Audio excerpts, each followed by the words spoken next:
I'm a big proponent, as you know, of inner game. It's 90% of what it takes to succeed. Business is not that complicated, but it's the inner game piece, the identity, the belief structures that create the blinders to where you're getting in your own way and the challenges to growth.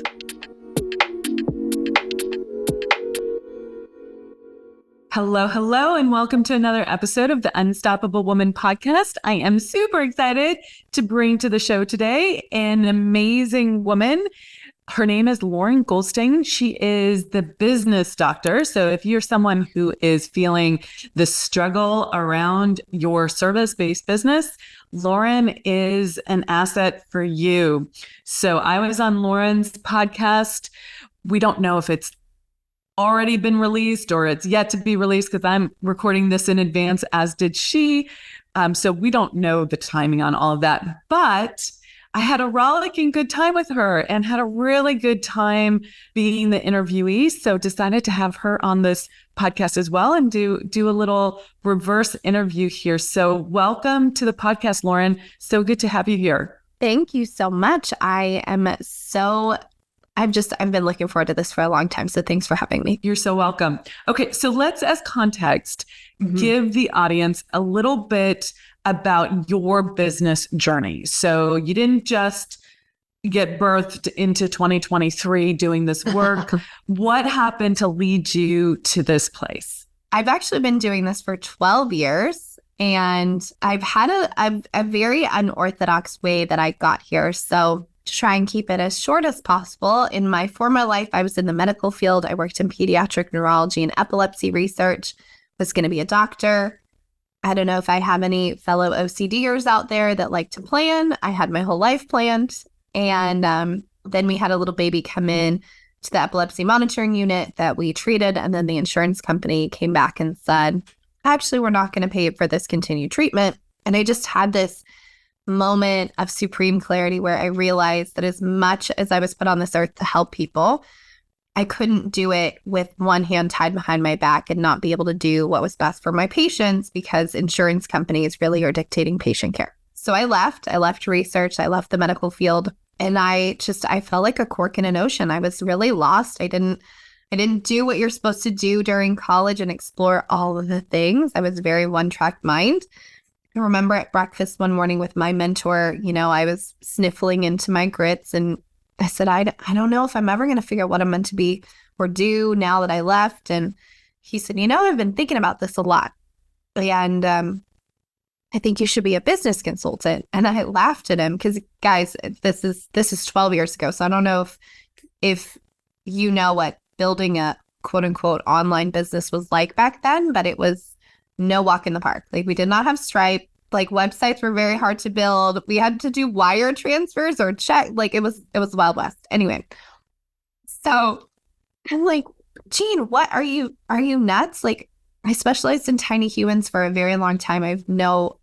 Why would I be a good business consultant? Because also, if you were a business consultant, you worked for the big four, PricewaterhouseCoopers, McKinsey, etc. He said, listen, every business can benefit from having an unbiased third party come in and help you see what you can't see because you're too close. You can't read the label when you're in the bottle.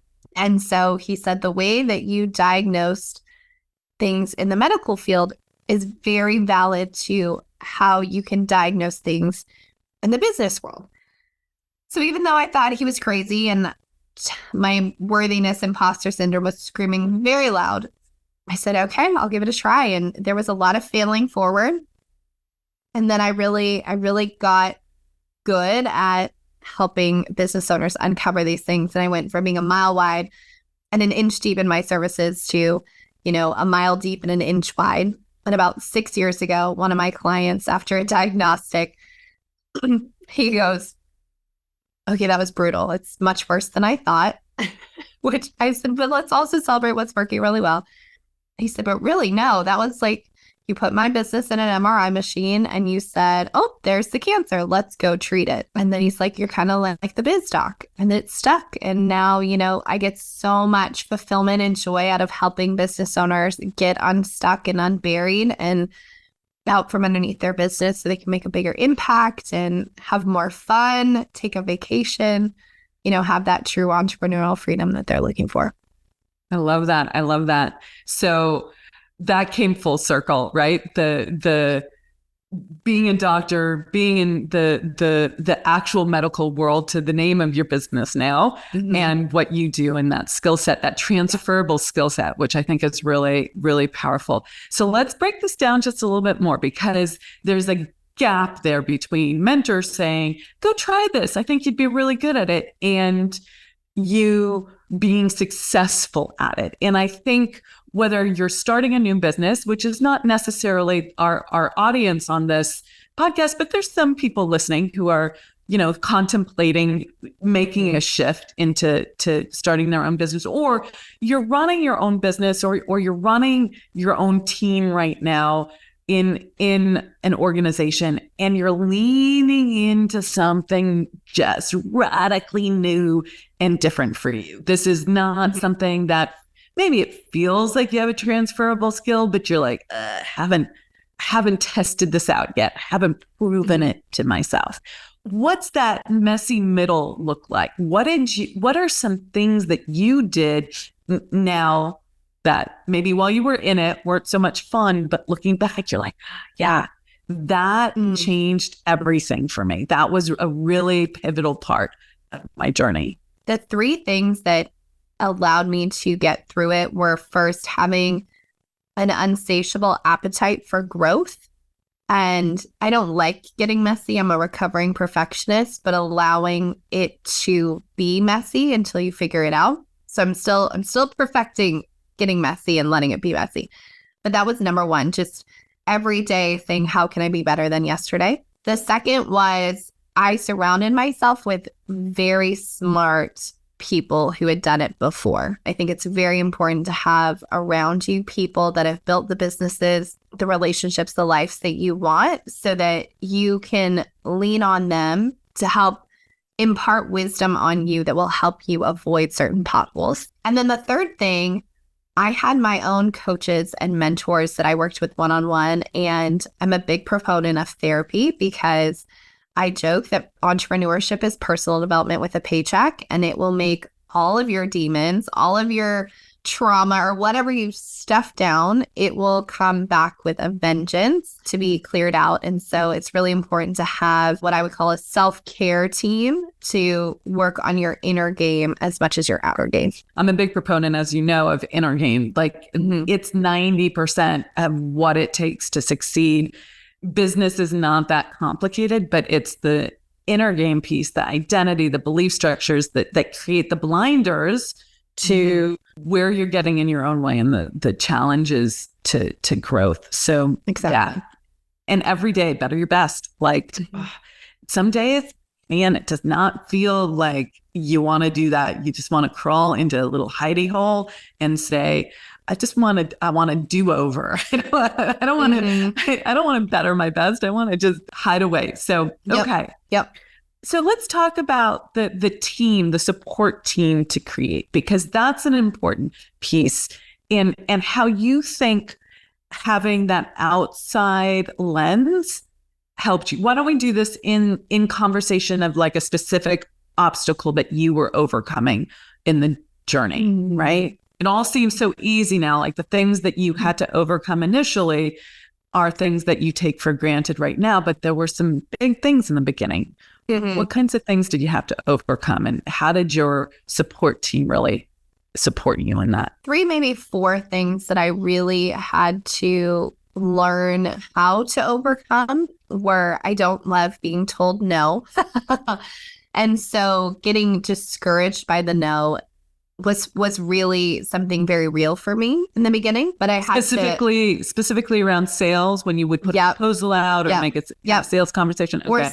Or somebody would choose someone beside me, and then it'd make me question my value. And so I really had to shift from just looking at the no as feedback about me to recognizing that, sure, sometimes my sales process could have been a little more strong, but also that I don't know how much that no protected me from. And when I actually look back with hindsight, almost every single person that said no to me, or I actually started saying no to people later in my business, they weren't fully aligned clients. And so sure, would it have been money in the bank? 100%. But that outbound cost, whether it was to mentally, physically, emotionally taking away from my other clients, I don't know what that would have been. So really appreciating that no. Let's pause there for 1 second, because I think this is such an important piece. This is so important. And you're working as like a small team, a solo entrepreneur at the time, at least, versus, maybe a no for your company that's a multi-million-dollar company, right? Right. The no. How do you, like, in the moment, you have to lean into the trust and the faith, like, okay, this is happening for me, not to me. But then I think what's a really interesting question, Lauren, is how do you know with absolute certainty that that person was an opportunity cost that was not worth it? Not a value statement. Right? Like, we're not saying people are bad people, but like, that was not a good use of my time or energy. How do you know that after? Because I have a spidey sense to that as well. And I'd be interested to know, like, how do you know, oh yeah, that wasn't the one that got away. That was a good no. When I get a yes, because my close rate is actually very, very high for people who are my ideal clients. So, 7-figure service-based entrepreneurs who are ready to get out from underneath their business, who are coachable, etc. I have an absurd close rate for those. But in every situation where there was a no, even in those early years where I was doing more in the trenches operational work, upon reflection, one or two things always occurred that got me out of sorts. One, they bucked my process. And so I was trying to change my process to fit them. And then they ended up saying no, which is good, because one of my favorite quotes is unshared expectations are nothing more than premeditated resentments. And so because I really try and do a post-mortem once a month of who said yes, who said no, why did they say yes or no? It was always that they were trying to buck the system before we even got started. And, if you are in a business like mine, we have a proven process, we have a proven system. Yes, there's flexibility there, but if you're already trying to change the system to start, you're probably not going to be the most coachable and curious client, which then creates different conflicts. So that's the first thing. And then the second thing is, upon reflection, I really looked at how I was willing to bend my criteria to fit them, instead of saying, this is actually who we work with. And we work with those people not because I couldn't work with more people, but because statistically speaking, you're going to see the most amount of success when you have these things going on in your business. And so for me, it was about really getting the clarity on and trusting that the process I have works and it gets really great results. And when I try to bend it, change it, shift it, whatever, to fit another person, instead of saying, when you're ready, come work with me, then it almost always becomes that opportunity cost. So good. That's a really interesting data point, the bucking the system. So how do you deal with that? Entrepreneurs that probably need your help are entrepreneurs that don't like to be told what to do, right? What's the nuance on that? I joke that entrepreneurs and business owners want to know what to do, but they don't want to be told what to do, right? They want that clarity. But at the end of the day, if we get told what to do, then we're almost like that little kid that's like, don't tell me what to do. So the way that I approach that is, again, coming back to clarity and really understanding what kind of business they want, what kind of life they want to build around their business. Then you'll very rarely, if ever, hear me say, this is the only thing you should do. I will most often give them to max 3 options of, let's say they're in our advisory program. We've done the first month of diagnostic, figured out the priorities, and I'll say, okay, so you have a gap in your team. Here are the 2 or 3 ways we can go about this. We can hire this person. We could shift this person around. We can hire this person in lieu of this person. And then I let them decide, because I think at the end of the day, I have to remember that this is a partnership and it's not my business, but I treat it like it's my business and I'm very invested. But at the end of the day, I want to empower them to become stronger leaders, trust their own choices, and also make good decisions, whether it turns out at the end of the day that it was a good decision or not. Like, make that decision with the information you have and then learn from it. So shifting the conversation slightly, do you consider yourself an entrepreneur? I do. Okay. And do you consider yourself driven or ambitious? Would you self-describe that way? I would. I might be one of those people that, like, until I'm convinced, whether personally convinced or externally convinced, it might take a little time for me to get there. But once I'm there, I'm all in. Do you have any, I'm going to use a very technical term, wonk or wobble with the word ambition? This is going to sound a little woo, but for the first 6, maybe 7 years of my business, I was running at 1,000,000 miles an hour, burning the candle at both ends, trying to get it up and running. And so in my masculine, that for me, ambition has a little charge to it, but it's more around, I got burned out and almost burned down my business because I was chasing something in perhaps maybe not the most effective way for me. And so I'm still ambitious. I still go after goals, but I've learned how to do it in a way that's supportive and not just fully just like gung-ho, balls to the walls sort of energy. It kind of felt like, I don't know, bulldozery, or just like, I'm just going to do whatever it takes, versus now being much more aware of, launching and learning, having those conversations about how can I do this and create the masculine systems, but also be in the feminine flow of like receiving it and letting it come in. And, I'll give you a really great example. This might not paint me in the greatest light, but I didn't know what I didn't know. It used to be in my early years, I would get so upset if somebody had to reschedule something on my calendar because I felt so disrespected because I had so little time because I was running so fast. And now I'm like, great. Now I have time to do a few other things. Maybe I might even go take a nap like I did last week when I was a little under the weather. But it's a different energy now where I'm still not great at it, but I've surrendered to the trust that if something was canceled, it's really for the best of everyone. And I can tell you that in a couple situations, it's actually very funny. Last week, for example, I wasn't feeling my best. And I said, gosh, I was going back and forth about canceling all of my meetings one day because I just wasn't feeling well. And you know what happened? They started canceled.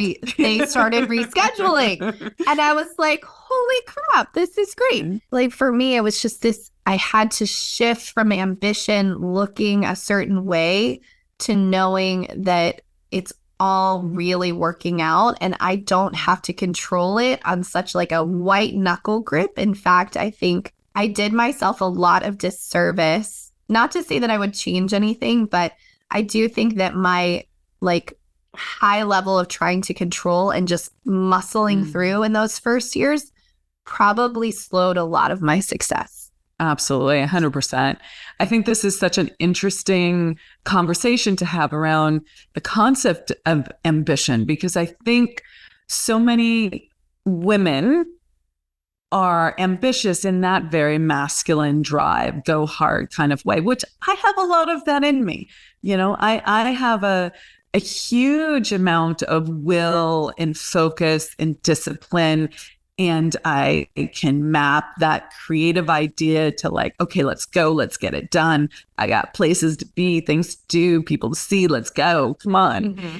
And yeah, I think what happens is there is the risk of burnout. There is the risk of like wanting to throw the towel in because you aren't fed on the inside in the way that you can become fed if you allow the universe, other people to support you, to give to you. If you lean into that trust and faith side, which is like, if you had talked to me about trust and faith, I would have been like, no, we got to get this. Like, we need to do this thing. Don't give me any of that. But there is this place that I think highly ambitious women who have huge amounts of competency. They can get it done. They're very strong in their masculine. They know how to make things happen. Start relying on that, because that becomes security. That becomes certainty. They can that is a skill set that they know, and yet they also concurrently say, I want more time, I want more spaciousness, I want more ease, I want more flow. I want to be supported. I want the team. I want the relationship in the personal life. But none of the way that they're showing up is allowing for that. And yet that's the only way they know to date. So this is an identity issue, right? Like, my identity says this is how it needs to be. I am someone who does this, and that is safe, right? That is known and safe. And then you start hearing, oh, there's this other way. Really? You can lean into allowing, you can lean into receiving, you can lean into being open, and the world provides for you. And you're like, I don't trust that. And there's a challenge there. You want it, but it's hard to trust. So how did you learn to trust that? Lean in and allow the world to support you in the ways that you wanted support. To be honest, I'm still working on this every day. It is definitely something that I have yet to master. I'm getting better at it. I think the way that I did it was forced on me, because I didn't get it. And I was just like, I don't know if any of you have this thing where, maybe you didn't have like the most calm and safe childhood, so you felt like you had to do the things, like you couldn't count on anyone else. So I've carried that with me for a lot of years. I just need to underscore that for all the people listening, because generally speaking, the people that are very driven, very ambitious, actually do really well in this world are like, I'm going to control the blankety blank out of this, and I'm going to make it happen. Like, it comes from that place of, trauma with a capital T or lowercase t, when you were a child and you learned coping strategies that actually, talking about transferable skills like we did in the beginning, are transferable to business. And then you succeed in some ways, but it can also hold you back. So, okay. I'd really, for so much of my life, been this little control freak, for lack of a better word. Because I knew that if I couldn't count on other things and I couldn't control other things, at least I could control me. And so it was 2018 and we were just crushing it. Best months, like everything was going great from the outside.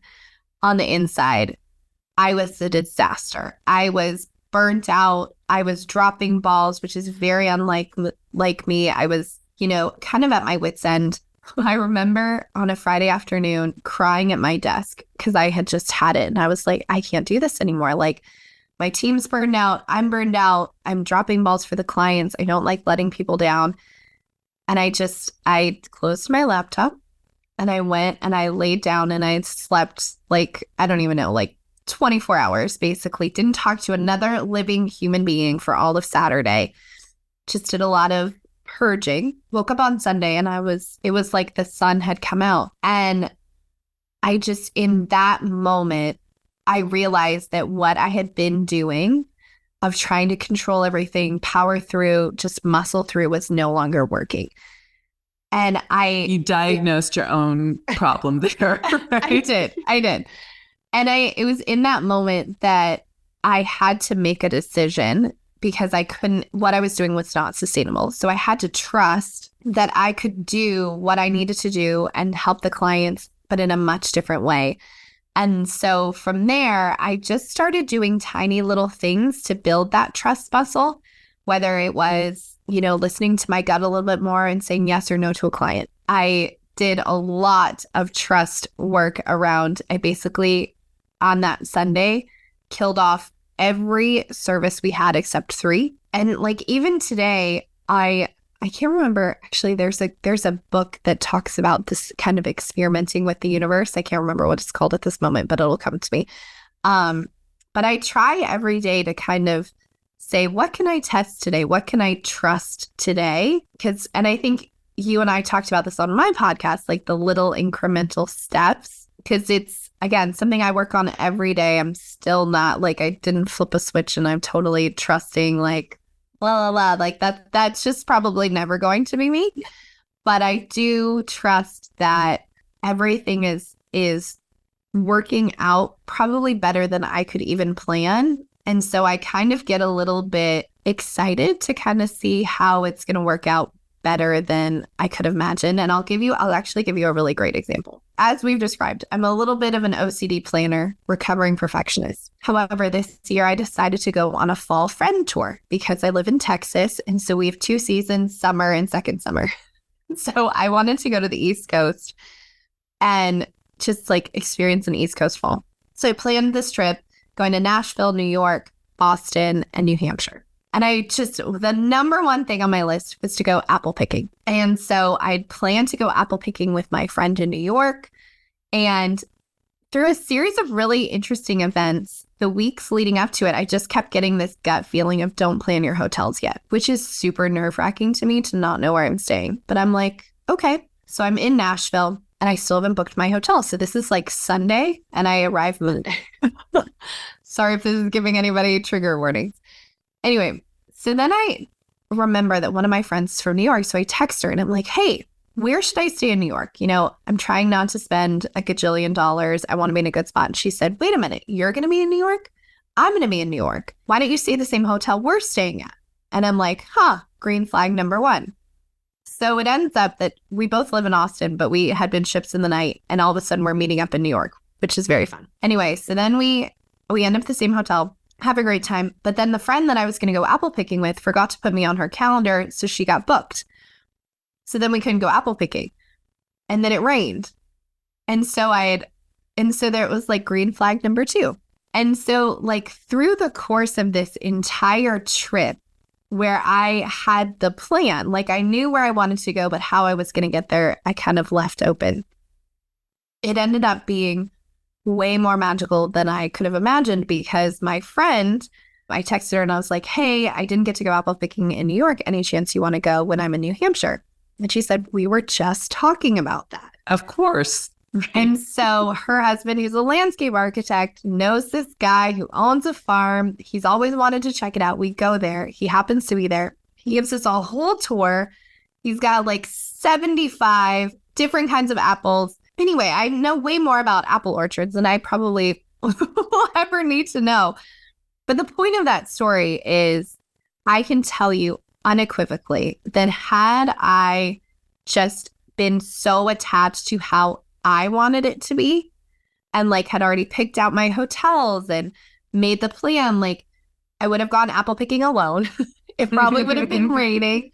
Like it would not have been the magical experience that it was. And so I know that was a very long story, but I hope it can illustrate to you guys listening that yes, you do need to have that vision, but like it's so much more fun when you allow the vision to unfold in different magical ways. Because I can tell you 1000%, even with how smart, structured, and all that stuff I am, I could never have planned how that apple picking went in New Hampshire. 100%. The universe has, one of the things that I teach is like, it's an ordered universe. Like order is heaven's first law. And yep. When we get too involved in the coordination, we interfere with this greater order that there is. And yet, because of childhood trauma, because we have a certain amount of success when we plan and we organize, and we do need yep. a goodly amount of that, we think that is the way to the outcome.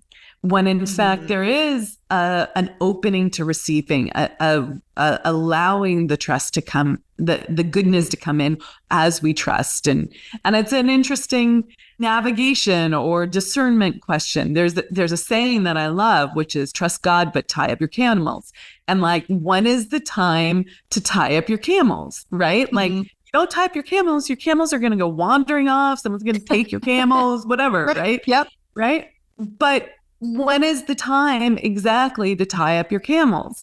And this, I feel like we learn through experience, through the lived experience of walking the path at ever like larger, if you will, risk levels. Like not having your hotel booked is a certain level of risk, but there are bigger risks that you will lean into now that you have this experience. So great story, Lauren. Thank you. So let's expand the conversation a little bit. Your business is great. You love what you do. You love the impact that you have, the work that you do with your clients. You're leaning into trusting the universe and letting go of a little bit of the control and the self-defined perfectionism there. I'm often talking to women about the fullness of their life, like expanding the conversation beyond just the business enterprise, that, you know, the goals in your career and your entrepreneurship, to, okay, now how does that fit in and map to a bigger vision for your entire life? And I call this the exquisite life, or your exquisite life plan. Like, what is it that you really want to expand your capacity for? So where do you think what's your edge on that right now? Where are you looking to grow in your life outside of the business?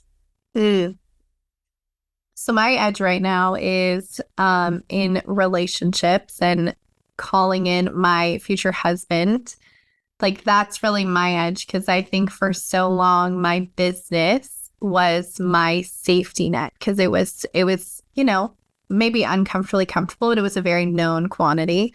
And so I also would use it as an escape of like, oh, I can't get together, I'm working, or I have a client deadline or something, when I would get nervous about being vulnerable or intimate in, you know, this new budding relationship. And so the edge that I'm really working on right now is, it's not enough just to have a business, like having that full life. And how do I build my business around that, instead of trying to build my personal life around my business, but having that shift to create more space and flow. And you know, I recognize that my business is that vehicle to help me have, you know, I feel like this is a very elder millennial thing to say, but I have this vision of having, you know, a house with some land and some like horses and chickens, and like kind of going back to my childhood. I grew up, you know, in a very small town, just would run amok with the horses all the time.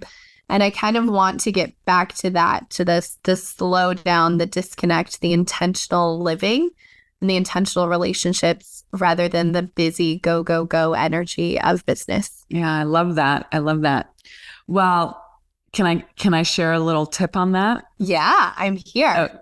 Okay. Yeah. So my experience with calling in, you know, not to be too woo, but the man of my dreams, right? Like ticking all the frickin' boxes, right? And really like, wow, at a much higher level than, you know, I had a vision for it, but like, wow, just came in. That's great. Is that I had to make space for it in my business, in my life. Like, you may have heard the expression, like, if you want a man in your life, or a woman, if that's your thing, empty out, create a bedside table, empty it out, create the space in the closet, like create a life that allows for it. You need to do those things. You need to slow down a little bit, get intentional about it. All of that, super, super important. But the thing that really shifted for me was once I made manifest, right? Once I manifested this amazing relationship, it then demanded something more of me.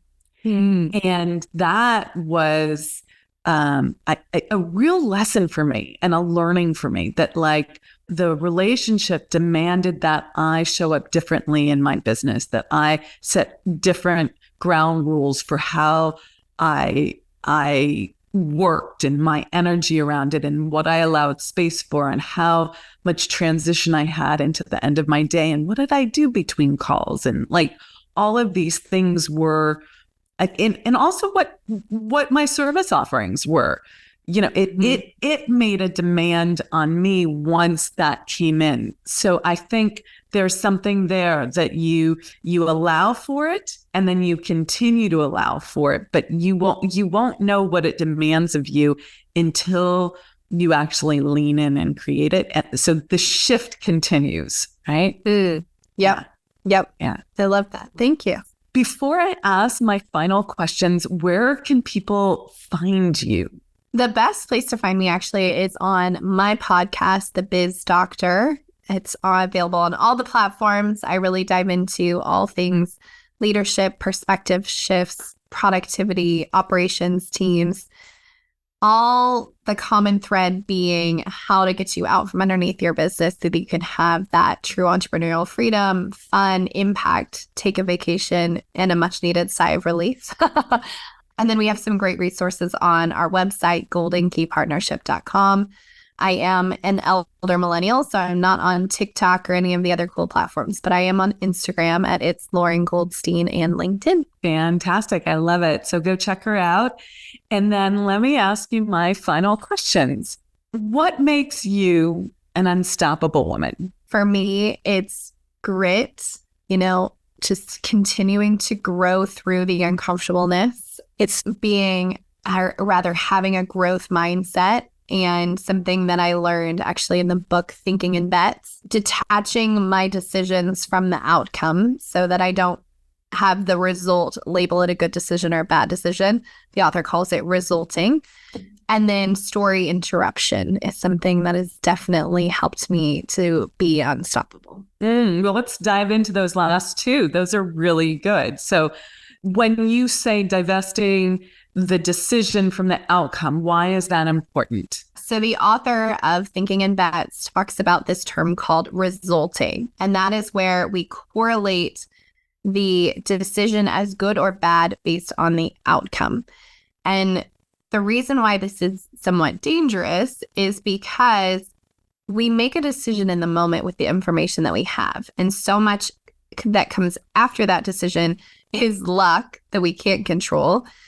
And so if we are suddenly saying, I made this decision, but it had, let's say, a bad outcome, and so now we label that as a bad decision, then we undermine our abilities to make more decisions. And it actually stops us from making decisions because we get nervous about the decisions that we're making versus saying, I made this choice. It didn't have the desired outcome. How can I either make a better choice next time with hindsight, which is also really interesting because, they say hindsight is 20/20. And so there's a hindsight bias where we sometimes think, and myself included, where I'm like, oh, I obviously would have made a different decision because I know this. But again, we didn't have the information. So celebrate the decisiveness. And if the outcome isn't what you want, then, I do a post-mortem of what happened. Why did it happen? How can I make sure it doesn't happen again by learning from it? I think this is really important. So I want to add a little color and flourish here. So one thing that I know from my experience is that the universe, this is getting into the woo a little bit, but the universe has an order to it. And we might not be able to see the order from the level of awareness that we're at right now. So we make a decision hoping to get this outcome. We don't get this outcome. We can either make ourselves wrong and bad and go into retreat or constraint, or we can do the debrief that you are mentioning, which is super, super important, and understand that there is a greater order that we might not be able to see from the level of awareness that we have now, but in 3 months, in 6 months, in 2 years, in 3 years, in 5 years, we're going to look back and go, oh, that's why that happened. And that's so important to understand. And then the second piece that I want to add to what you're saying is this 2020 hindsight thing and the debrief. This is how we actually learn how to trust ourselves. That if we can then go, oh, I felt this in that moment, and that feeling was really a no or some version of a shift or a little, I needed to ask a different question, or that was a red flag or a yellow flag or some data point. If we go back and debrief, then we can triangulate that data point to how it feels in our body, that embodiment, and we can take that forward into the next decision. And it's so powerful. That process is so powerful. Okay, now let's talk about story interruption. I have theories about what you mean by that, but please tell me what you mean by that. So I had a mentor, in case you're not hearing a theme of my mentors, who once told me, and I knew this because my degree is in cognitive neuroscience, your brain can actually tell the difference between something that's happening in quote unquote reality versus something that you have imagined. And so he said, listen, we're making it up anyway. Why not make up a story that actually serves you? Because the truth is the story that you're telling yourself is either serving you or it's sabotaging you. And so if the only moment in time that we can actually manipulate time or do anything is the present, we're focusing on the stories of the past, that's regret, et cetera, focusing on the future, that's a little bit of fear and excitement. And either way, you're just not present. And so if something has happened and now you're telling a story about what that event means, that is not an empowering story, then you get to shift that story. And the time limit is 5 minutes, which sometimes, I'm like, listen, I know this is not supportive, but I just need to wallow for a little bit and tomorrow will be a better day. But then, really shifting and saying, how can I make this an empowering story? And that, to me, reminding myself to be present and the only conversation that matters is the one that's happening right now, and shifting. And it's not just story. The conversation coming out of your mouth. It's the conversation in your head, right? Yeah. Oh, yeah. It's definitely that internal story, because it's very easy. And at least I'm not sure if this resonates with anyone else, but so many of the things that I saw in childhood created an automatic response in me where the first place I go when something doesn't go right is self-blame. And so those stories are never very supportive. And so it's been a constant, conscious strategy to say, okay, that's not a supportive story. How can we shift this into something that is actually going to be empowering? Because if you stay in that disempowering, self-beat up story, that lowers your energy, breaks confidence, all the, shall we say, negative things that are going to keep you stuck. I love it. So good. Well, thank you so much, Lauren, for your stories, the empowering ones, and You're for welcome. sharing your spirit and your intelligence and the strategies that you've taken to really grow yourself and grow your business. So I really appreciate the transparency and the stories. And thank you so much for being on the podcast. Oh, you're so welcome. Thank you for having me. It was a delight. And I can't wait for your episode on my podcast to be live too. So that is a wrap for this episode. Thank you so much for joining us on the Unstoppable Woman podcast, where we help ambitious women really have an exquisite life and grow their capacity for so much more. Please join us and our community by subscribing to this podcast and liking and commenting wherever you see this podcast. And we will see you in the next episode. I'm Amira Alvarez, and thank you for listening.